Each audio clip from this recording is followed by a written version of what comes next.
પથ્થર હોય ને માટીનું કોઈ ભાંગી નહીં.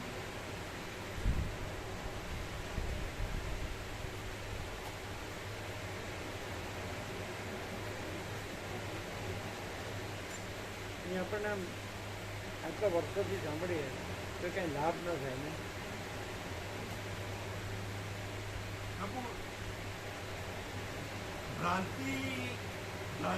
ભ્રાંતિમાં કોઈ દાડો લાભ થયો નથી ને થવાનો નથી. અને બ્રહ્મ ભાવ જે છે એ તો પોતે જ છે ને બ્રહ્મ લાભ પોતે જ છે. એટલે એમાં ભ્રાંતિનો લાભ કઈ લાભ નથી અને બ્રહ્મ લાભ તો પોતે જ છે. એટલે એને તો પોતાનોમાં કોઈ લાભ કરવા જેવો જ નથી, એમ લાભ જ છે. એટલે આ બ્રહ્મ બોલે છે કે ભ્રાંતિ બોલે છે? ભ્રાંતિ બોલે છે. એટલે ભ્રાંતિ એમ કે બ્રહ્મ પોતે છે અને ભ્રાંતિ કાંઈ નથી, એમ ભ્રાંતિ બોલે.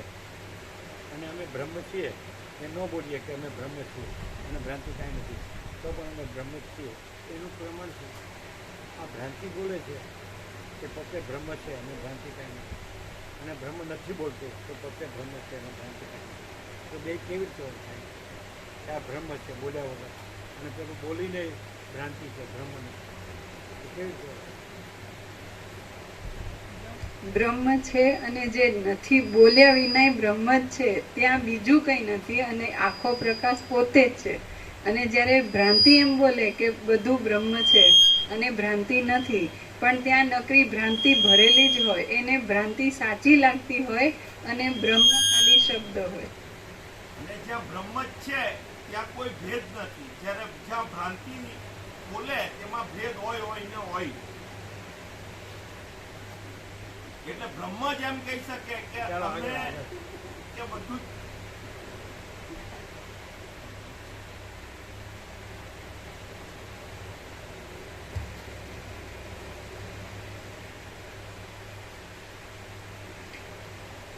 હે રાઘવ, જ્ઞાનની યુક્તિ ન હોય, થોડો કઈ ભેદભાવ છે? કોઈ જાતનો ભેદભાવ નહીં. તો જ એમ કહી શકે કે ભ્રાંતિમાં હો ભગવાન જુએ એ બ્રહ્મ, અને બ્રહ્મમાં હો ભ્રાંતિ જુએ એ ભ્રાંતિ, એ ભ્રમ.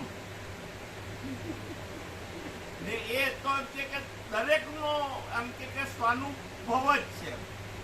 કોઈ એને પોતાના આત્મા સાથે તો કોઈને વિરોધાભાસ છે જ નથી, ને પોતાના આત્માને નહીં માને તો એ આત્મા છે કે પોતે ભ્રાંતિ નથી. એ તો ભ્રાંતિ ન હોય એટલી તો કતાગો પડે તો પૂરક છું. ભ્રાંતિ બોલે તો ભ્રાંતિ તો જ કહીને બોલવાની ને તો મૂકવાની, તો એ ભ્રાંતિ નહીં રહી, એ સીધું બ્રહ્મ જ રહી. એમ ભલે ભ્રાંતિ પોતાને ગમે એટલું ગણે તો પોતે રહેલી નથી ને બ્રહ્મ જ રહેલું છે. એ ભ્રાંતિને ખબર પડે.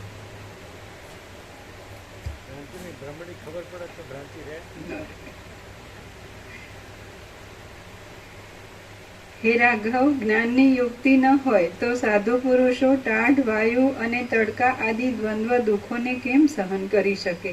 સંસાર સંબંધી દુઃખની ચિંતાઓ મૂઢ માણસને પગલે પગલે આવી પડે છે, અને જેમ અગ્નિની જ્વાળાઓ ઘાસને બાળી દે છે તેમ તે તેને બાળી દે છે. વર્ષા ઋતુથી અત્યંત ભીંજાયેલા વનને જેમ અગ્નિની જ્વાળાઓ બાળી શકતી નથી, તેમ વેદાંત શાસ્ત્રના જાણનાર અને આત્મતત્વનો સાક્ષાત્કાર પામનાર વિદ્વાનને તે ચિંતાઓ બાળી શકતી નથી. આધિઓ તથા વ્યાધિઓ રૂપી ચકરીઓવાળો સંસારરૂપી મરુભૂમિનો પવન ગરબડ કરતો હોય તો પણ તત્વવેત્તા પુરુષ અત્યંત દ્રઢ વૃક્ષની પેઠે તેથી ભાગતો નથી.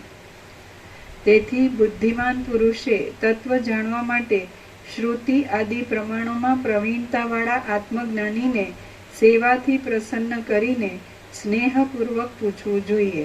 આમ ઉત્તમ ચિત્તવાળા પ્રામાણિક વક્તાને પૂછવું અને રંગવા નાખેલું વસ્ત્ર જેમ કેસરના રંગને પકડે છે તેમ તેણે ઉપદેશકના વચનને યત્નપૂર્વક પકડવું.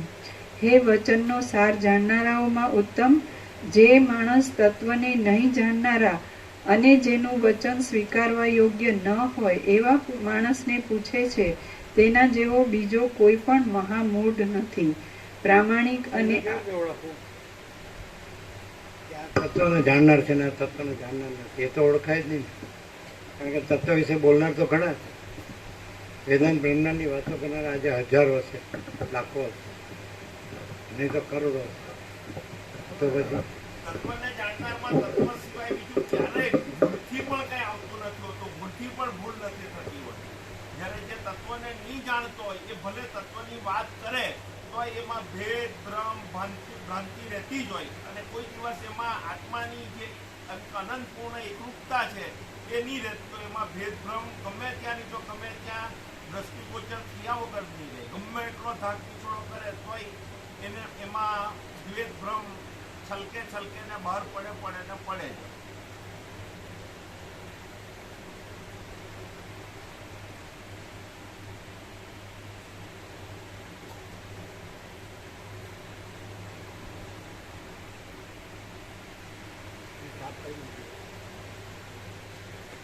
ચાલો,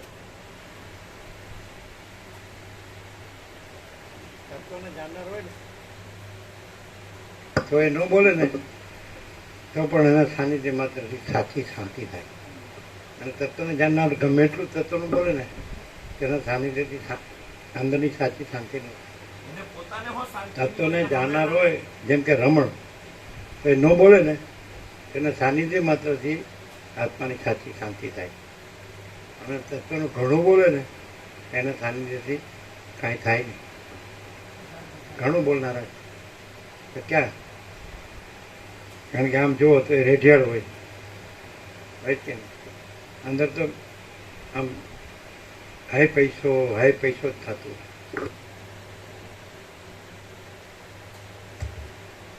શાંતિ તો ના થાય એ બોલે ને એને શાંતિ તો ના થાય પણ અશાંતિ થાય. એમ ભેગા ના બોલે તો શાંતિ નહીં. હે વચનનો સાર જાણનારાઓમાં ઉત્તમ જે માણસ તત્વને નહીં જાણનારા અને જેનું વચન સ્વીકારવા યોગ્ય ન હોય એવા માણસને પૂછે છે. કે અરુંધતી છે તેને અરુંધતી છે એને વસિતથી અશાંતિ થાય. અચ્છા, પછી અંશુયા અને અત્રીથી અશાંતિ થાય નહીં. પછી સીતાને રામથી અશાંતિ થાય. પછી રૂક્ષ્મણીને કૃષ્ણથી અશાંતિ થાય.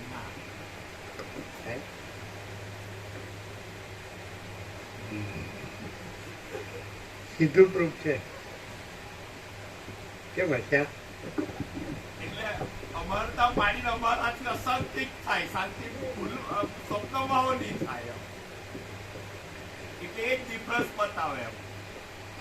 મા શારદા દેવીને રામકૃષ્ણ પરમહંસથી અશાંતિ થાય. અને તમે એમ કહો કે મારાથી તારાને શાંતિ થાય, તો એ લક્ષણ બતાડે કે મને પોતાને શાંતિ નથી. મને પોતાને શાંતિ હોય તો બીજાને શાંતિ થાય કે ન થાય? મેં તો મને આત્માની સાચી શાંતિ નથી.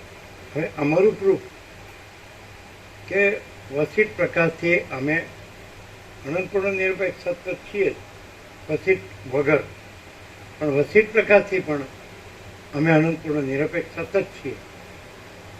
એ સમજાય કે નહીં? એટલે કંઈ ડબલ પાકું થયું એમ ન કહેવાય. જે વસ્તુ એક જ છે એ કંઈ ડબલ પાકું થાય એવું ન કહેવાય, કારણ કે એના વિના બીજું કંઈ છે જ નહીં, એના ઉપર કાંઈ નહીં. તો અમે પોતે જ અનંતપૂર્ણ નિરપેક્ષ સત છીએ. એ જ અમારી આત્માની સાચી શાંતિ. પછી બીજાને કેમ નથી થતી તો એની ભ્રાંતિ કે મારે ઘર જોઈએ, મારે ધન જોઈએ, મારે માન જોઈએ, મારે હું આમ બધું જાણું છું એવું મને થવું જોઈએ, એની અશાંતિ. અમને એવું કાંઈ છે જ નહીં. કારણ કે હું જ્યારે હું સાથે નથી હોતો ત્યારે અનંતપૂર્ણ નિરપેક્ષ સત છે. તો એ આત્માની સાચી એ આત્મા છે. હું આત્મા નથી, પણ એ અનંતપૂર્ણ નિરપેક્ષ સત છે, એ પરમાત્મા છે અને એ પરમ શાંતિ. તો એ પેલું હું ને પરમાત્મા છે એની અશાંતિ છે. અને અહીંયા અનંતપૂર્ણ નિરપેક્ષ સત પરમાત્મા છે એની પરમ શાંતિ. હું નથી. આવી ગયા લ્યો.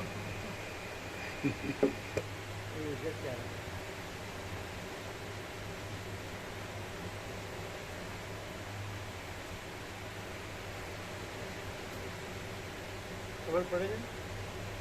દર વખતે નિત્ય નૂતન પ્રકાશ હોય છે, પણ આમ કેમ કળાતો નથી ખબર પડે? કેમ કળાતો નથી ખબર પડે? હું આ છું અને હું શાસ્ત્ર અને ગુરુના શબ્દોથી હું આ બ્રહ્મ છું, આ ખબર પડતી નથી કે આ ભ્રાંતિ છે. એટલે શાંતિ થતી. અને હું અનંતપૂર્ણ નિરપેક્ષ જ છું અને હું આ નથી કે એની પરમ શાંતિ. હવે સામેને કેમ કળાતી નથી કે હું આ બ્રહ્મ છું, હું આ હું બ્રહ્મ છું, આ હું પરમાત્મા છું. એ કોણ?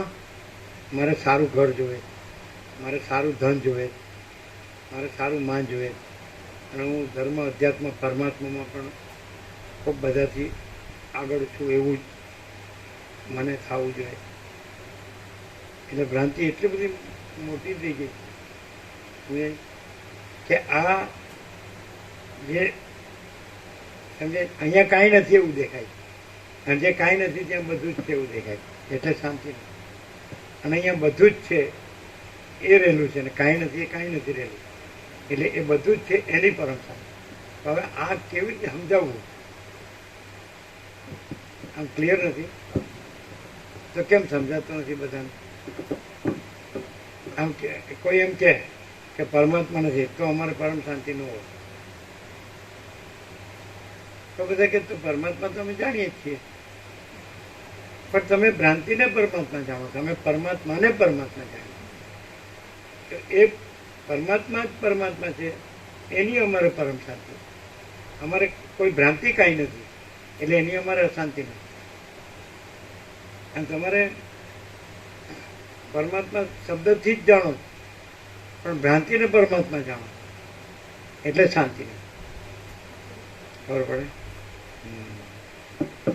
આ સ્ત્રી ને પુત્ર ને ઘર ને ધન ને માન ને આ બધું પ્રોપર્ટી ને કરોડો અરબો ને સોનું ને આમ તેમ, અહીં મકાન દુકાન, અહીં મકાન દુકાન, અહીં જમીન જાયદાદ, નહીં જમીન, આ પરમાત્મા છે.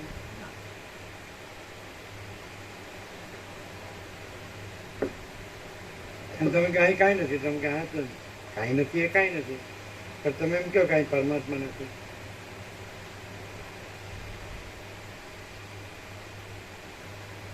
પરમાત્મા છે એટલે જ ભ્રાંતિ કાંઈ નથી, અને ભ્રાંતિ કાંઈ નથી એટલે જ પરમાત્મા છે. Vice versa.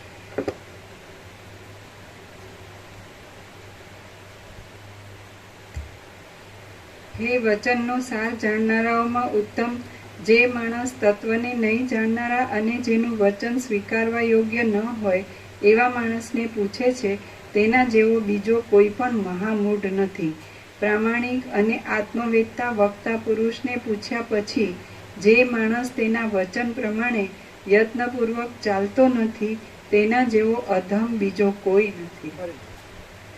પ્રામાણિક અને આત્મવેદતા વક્તા પુરુષને પૂછ્યા પછી જે માણસ તેના વચન પ્રમાણે યત્નપૂર્વક ચાલતો નથી, તેના જેવો અધમ બીજો કોઈ નથી. જે માણસ પ્રથમ વક્તાના વ્યવહાર ઉપરથી તે વક્તા તત્વને જાણે છે કે નહીં એવો નિશ્ચય કર્યા પછી તેને પૂછે છે, તે પૂછનાર માણસ મોટી બુદ્ધિવાળો જાણવો. વ્યવહાર જોઈને એટલે શું જોઈને? વ્યવહાર જોઈને નિશ્ચય કરો કે આ તત્વવસ્થા આત્મવસ્થા છે. કઈ રીતે તમે કહેશો એમાં નહીં કહીએ, તમે કહેશો એમાં નહીં કહીએ, તમે કહો શું વ્યવહાર જોઈને એ નિશ્ચય કરે છે કે આ તત્વવેદતા છે, આત્મવેદતા છે?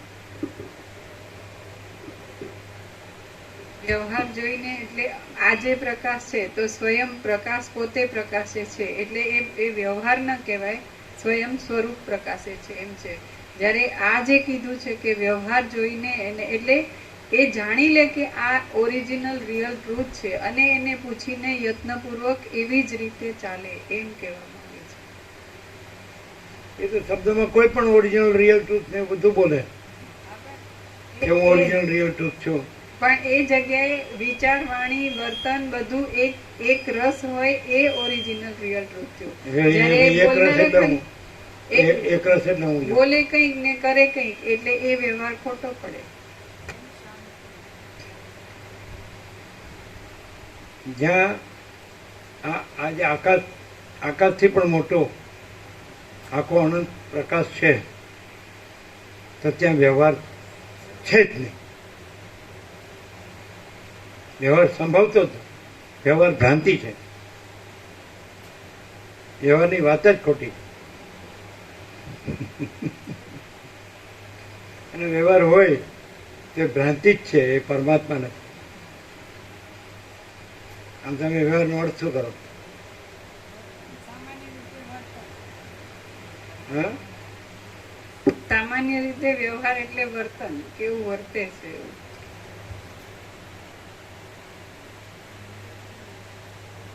આદાન પ્રદાન લેનદેનમાં ચોખ્ખાઈ.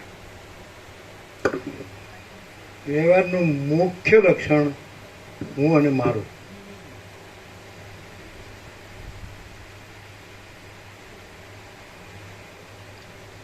અને જો પરમાત્મા જ રહ્યા હોય તો હું મારું એ વ્યવહાર એ હોય જ નહીં. અને હોય તે પરમાત્મા રહ્યા નથી. અને હું મારું વાળો જો પરમાત્માનું માપ કાઢવા જાય તો એને કોઈ દી શાંતિ થાય જ નહીં. અને એના સાનિધ્યથી એ પોતે હું મારું છોડીને પરમાત્મા ન રહે તો એ મૂર્ખો છે.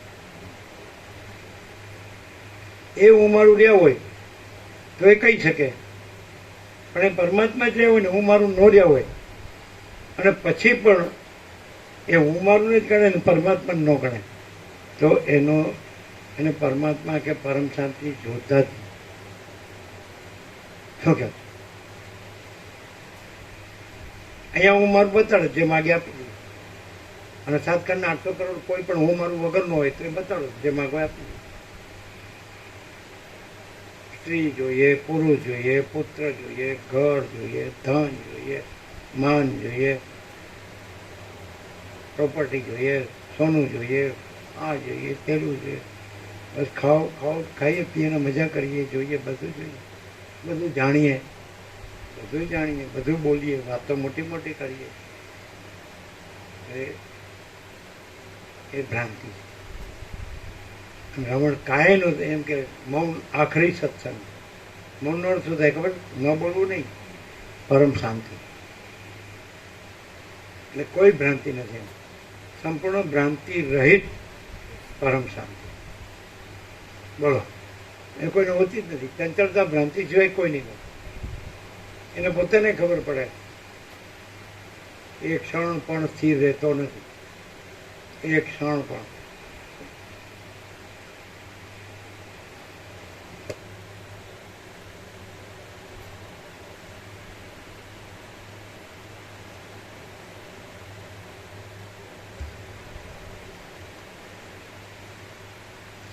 જે મૂર્ખ માણસ વક્તાની પરીક્ષા કર્યા વિના જ તેને પૂછે છે તે માણસ અધમ કહેવાય છે અને તેને તત્વજ્ઞાન રૂપ મોટો પદાર્થ પણ મળતો નથી.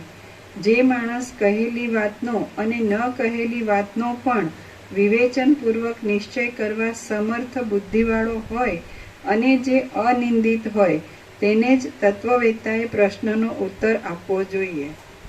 પણ જે અધમ અને પશુ જેવો હોય તેણે ઉત્તર આપવો જ નહીં. પૂછનાર માણસ પ્રમાણ સિદ્ધ વિષયને સમજવા માટે યોગ્ય છે કે નહીં એવો વિચાર કર્યા વિના જ જે વક્તા પુરુષ તેને ઉત્તર આપે છે તેને વિદ્વાન પુરુષો અત્યંત મૂઢ કહે છે. હે રઘુનંદન, તમે પૂછનારાના સદ્ગુણોથી અત્યંત વખાણવા યોગ્ય છો અને હું પણ યથાર્થ કહી જાણું છું. તો આપણે માટે આ યોગ જોઈએ તેવો યોગ્ય છે. હે શબ્દોને તથા તેમના અર્થોને જાણનારા, હું તે વાત કહું તે વાત યથાર્થ જ છે એવો નિશ્ચય રાખીને તમારે તે વાતને હૃદયમાં અખંડ ધારણ કરી રાખવી. તમે મહાત્મા છો, વૈરાગ્યવાળા છો અને લોકોની સ્થિતિના તત્વને જાણનારા છો. માટે જેમ વસ્ત્રમાં કેસરી રંગ લાગી જાય છે, તેમ મારું તે કહેવું તમારા મનમાં લાગી જશે. જેમ સૂર્યની પ્રભા જળમાં પેસી જાય છે, તેમ કહેલી વાતને ધારી લેવામાં સમર્થ અને પરમાર્થનું વિવેચન કરનારી તમારી બુદ્ધિ ગંભીર વિષયમાં પેસી જશે. હું જે કહું તે તમારે સ્વીકારવું અને પ્રયત્નપૂર્વક તેને હૃદયમાં ધરી લેવું. જો એમ ન કરવું હોય તો તમારે મને મફતનું પૂછવું જ નહીં. હે રામ, મન ચપળ છે અને સંસારરૂપી વનના વાંદરારૂપ છે. તેને પ્રયત્નથી હૃદયમાં રોકી રાખીને પરમાર્થનું વ્યાખ્યાન સાંભળવું. જે માણસો અવિવેકી, જ્ઞાનરહિત તથા દુસંગમાં રુચિવાળા હોય તેમને ચિરકાળ સુધી અત્યંત દૂર રાખવા અને મહાત્માઓને જ માન આપવું. સજ્જનના નિત્ય સમાગમથી જ વિવેક ઉત્પન્ન થાય છે અને ભોગ તથા મોક્ષ એ બંને વિવેકરૂપી ઝાડના જ ફળ છે. શમ, વિચાર, સંતોષ અને ચોથો સાધુઓનો સમાગમ એ ચાર મોક્ષના દ્વારમાં દ્વારપાળ કહેવાય છે. એ ચારેનું અથવા એઓમાંથી 3નું કે 2નું પણ યત્નપૂર્વક સેવન કરવું જોઈએ, કારણ કે તેઓ મોક્ષરૂપી રાજમહેલનું બારણું ઉઘાડી દે છે. અથવા પ્રાણ સુદ્ધા જવા દઈને તેઓમાંના એકનો તો સઘળા યત્નથી આશ્રય લેવો, કારણ કે એક વશ થાય તો પછી ચારે પોતાની મેળે વશ થાય છે. જેમ સૂર્ય તેજના પાત્રરૂપ છે, તેમ જગતના શિરોમણી જેવો વિવેકી પુરુષ જ્ઞાનના, તપના તથા શ્રવણના પાત્રરૂપ છે. જેમ સૂર્ય તેજના પાત્રરૂપ છે, તેમ જગતના શિરોમણી જેવો વિવેકી પુરુષ જ્ઞાનના, તપના તથા શ્રવણના પાત્રરૂપ છે. જેમ પાણી સખત ઠંડીને લીધે પથરા જેવું થઈ જાય છે, તેમ મૂર્ખ પુરુષોની બુદ્ધિ પણ મૂર્ખપણાથી ઘટ્ટ થઈને કઠિન થઈ જાય છે. હે રામ, જેમ સૂર્યોદયમાં કમળ પ્રફુલ્લિત થઈને રહે છે, તેમ સૌજન્યરૂપ ગુણથી અને શાસ્ત્રોના અર્થ સંબંધી વિચારોથી તમારું અંતઃકરણ તો પ્રફુલ્લિત થઈ રહ્યું છે. હે ઉત્તમ બુદ્ધિવાળા, જેમ મૃગ આદિ પ્રાણી વીણાના શબ્દને કાન ઊંચા કરીને એકાગ્રતાથી સાંભળે છે, તેમ તમારે પણ આ જ્ઞાનની કથા એકાગ્રતાથી સાંભળવી અને સમજવી જોઈએ.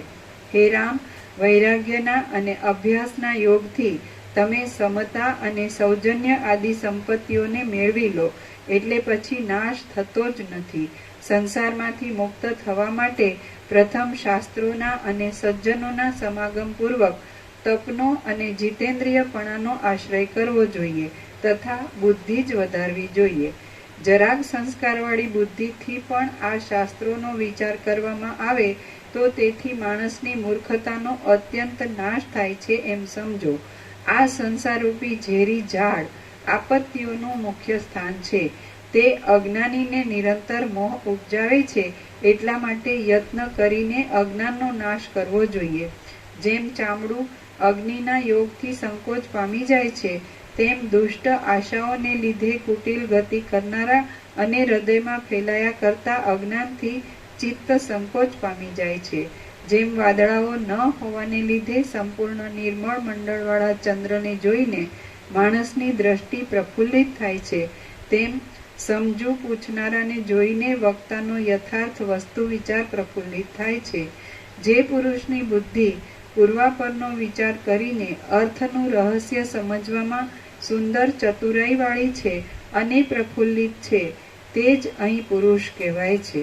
જેમ પ્રફુલ્લિત થયેલા સ્વચ્છ અંધકારને મટાડનારા શીતળ કાંતિવાળા અને આહ્લાદકપણા આદિ ગુણોવાળા નિર્મળ ચંદ્રથી આકાશ શોભે છે, તેમ તમે પ્રફુલ્લિત થયેલા સ્વચ્છ અજ્ઞાનને છોડનારા ઉત્તમ વિચારરૂપ શીતળતાવાળા અને સૌજન્ય આદિ ગુણોવાળા હૃદયથી શોભો છો. શ્રી યોગ વાસિષ્ઠ મહારામાયણમાં મુમુક્ષુ પ્રકરણનો વક્તૃપૃચ્છક લક્ષણ નામનો સર્ગ 11મો સમાપ્ત. ઓમ ઓમ ઓમ. પ્રસાદ આપી દીધો.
માણસને આત્માનું સમ્યક જ્ઞાન હોય એને બધે જ પરમ શાંતિ છે. જે માણસને આત્માનું સમ્યક જ્ઞાન ન હોય એને બધે જ અશાંતિ છે. જે માણસને આત્માનું સમ્યક જ્ઞાન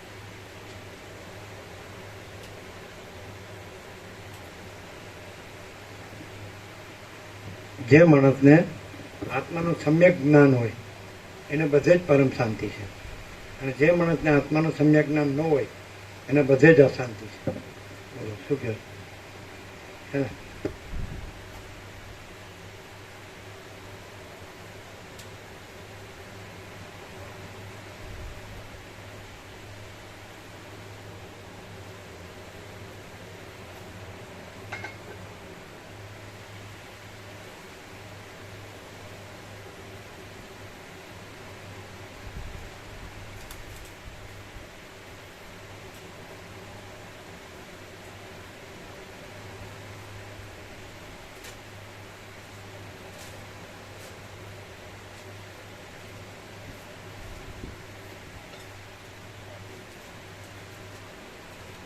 ચાલીસ છે. તમે શિવરવાળા કેમ 4 કહો છો? એટલે કે જે 20 છે. 20 છે. બધા પછી જતા પેલા પૂરાની બધું ભરતા હતા ને. એટલે પછી પૂરાને એવું ચાલુ હતું પેલો વરસાદનું બધું બાજુ વિષય તો છે ને. 20 છે. એ તો વધારે થયા છે. એ તો વધારે થયા. પેલા પ્રભુ જે બસ સેન્ટર એક બારી ખોલે એવી હોય ને તો કોઈનું વોમિટ એવું થાય તો પેલું આખી બસ બહાર ના જવું પડે. એ તો ખુલ્લી એવી હોય જ છે ને. માઇક તો ખુલતી જ હોય છે. એડી પ્રભુ એવું કહે કે અમુક કાચવાળી આવશે ને અમુક પેક કાચવાળી. એટલે મેં કીધું તમે પ્રયત્ન કરજો તો કાચ ખોલે એવી હોય તો 2x2 માં તો બધા કાચ ખોલતા હોય છે. હા 2x2 માં બધા કાચ ખોલતા હોય છે. એટલે આપણે ખોલતા હતા પેલામાં પણ એમ મારો વાત કરી કે એડી પ્રભુ એટલે એવું કહે કે કદાચ અમુક ફિક્સ કાચવાળી આવે. એવું ન ચાલે. હા એટલે મેં કીધું બધા ખોલે એવા જ હોય. ખોલે એવા હોય તો પેલું કોઈનું ગભરામણ ના થાય ને આવી પેલું ના ના, બંધ કાચ ન ચાલે. બધા ખોલે એવા જ જોવે એમ કહેવાનું. બંધ કાચ ન ચાલે, ખોલે એવા જ જોવે.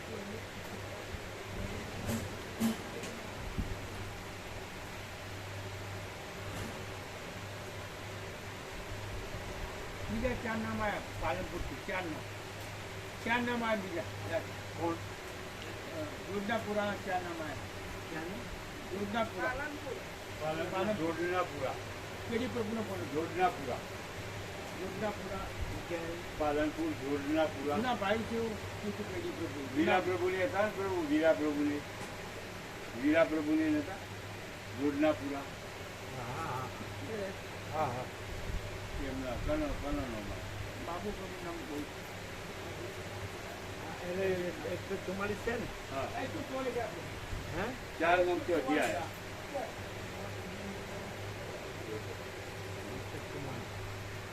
જોડનાપુરા તો જોડનાપુરા એને 4 નંબર. અહીંયા જ જોવે છો. અહીં જ જોઈ જાય છે. એક્ઝેક્ટ જોવે છે. વીરા પ્રભુ જો અહીંયા આવ્યો. કુમારી જો બાબુ પ્રભુ અને વીરુમાળી. વીરા પ્રભુ, યકુમારી, બાબુ પ્રભુ અને વીરુમાળી. યોજનાપુરા. જો કેવા પ્રમાણે આપણે કેટલું બોલ કરું? 2 નામ પ્રભુ પેલા બળદેવ પ્રભુનો નામ આપે. કોણ છે? બળદેવ પ્રભુનો ફોન આવે 2 નામ. ક્યારે? સેવા કરતા હતા ત્યારે. 146 થાય ને. હા, 146. કયા 2 નામ? કોણ કોણ? એ 2 નામ કોણ? તમે એકદમ શાંતિ પામો. આ લાગુ નહીં.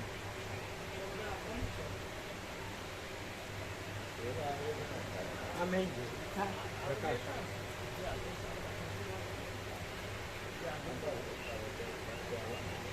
બધું પ્રકાશ છે પણ બધું ભ્રમિત થઈ જાય એ છોડી દે.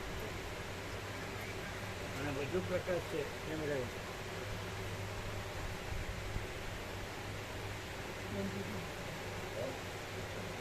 કોણ બે બળદેવ પ્રભુ ને કયા બળદેવ? ગાંધીનગર વાળા જ્યોત્સના માળી. કયા બળદેવ પ્રભુ? ના બળદેવ પ્રભુ નથી.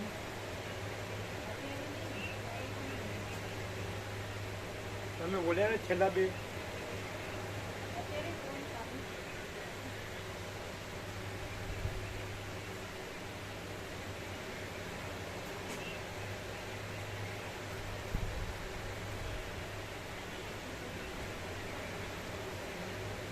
ગામનું નામ લખવાનું હોય, નામ સાથે ગામનું નામ લખવાનું.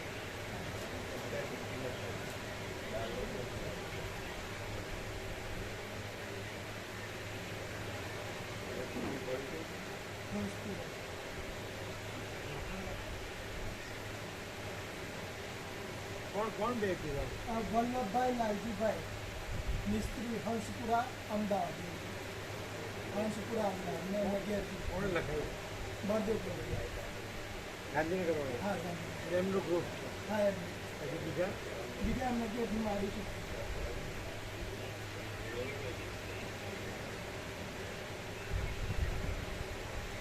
અને 146 છે ને?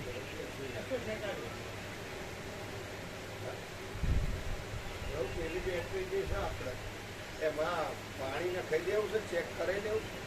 ચાર્જિંગ વાળી છે ને એમાં એમ તો માનો કે લાઇટ જાય તો પેલું અંદરનું પાણી ન હોય ને લિક્વિડ તો એ નખાઈ દેવડાઈએ.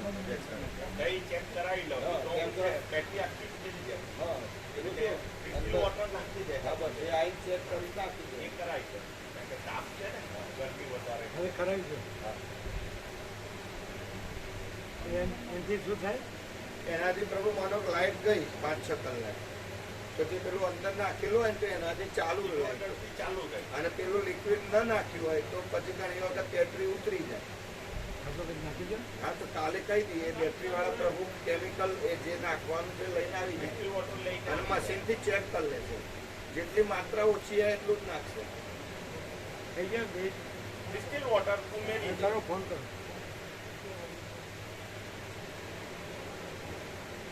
146 ને? હા બસ. નામે ખાલી 4 ને 2 6 થાય ને. હવે એટલે 4 બસ કમ્પ્લીટ.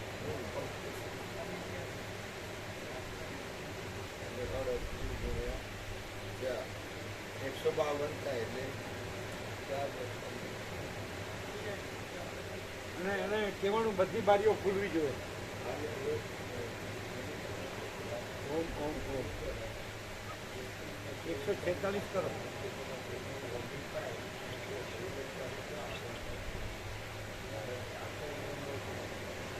કાચ ખુલ્લા હોય ને તો પેલું ઘર પર રોજ નીકળી જાય. બારીક ખોલે પેલું ક્રોસ વેરિફિકેશન થઈ ગયું. હા. હજી તો પેલો જ દિવસ છે ને. ચેક હોય ને તો ફેર તો કરે.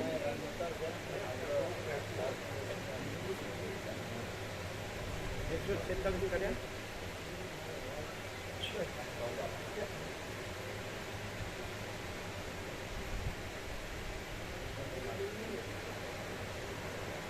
એવું નહીં, બારીઓ ન ખોલે એવું તો હોય જ નહીં. બધું ન ખોલે એવું હોય. એમની ઘણાનું કાચ ફિટ કરી દેતા હોય છે. એવું ચાલતું હશે એવું? લાઇટિંગ તો હોવી જ જોઈએ. હવા તો કોઈ વોમિટ થતી હોય તો? એમ તો કોથળી રાખો. એમની ફ્લાઇટમાં જેમ હોય એવું કરે પણ એ કોથળી રાખો. ફ્લાઇટમાં નથી હોતું ને. લાઈટ જેવું. હા. ઓમ ઓમ ઓમ. અને એમાં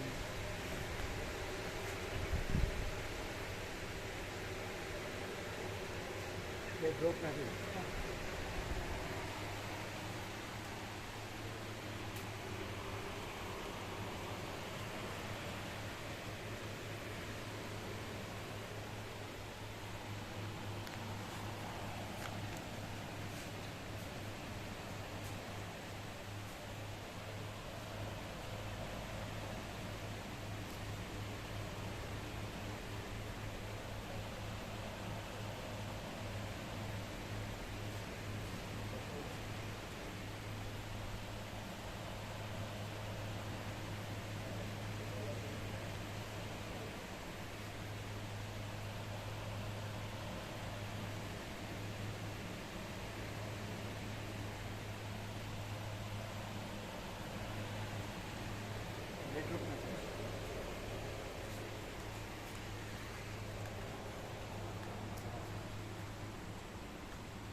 દીપાના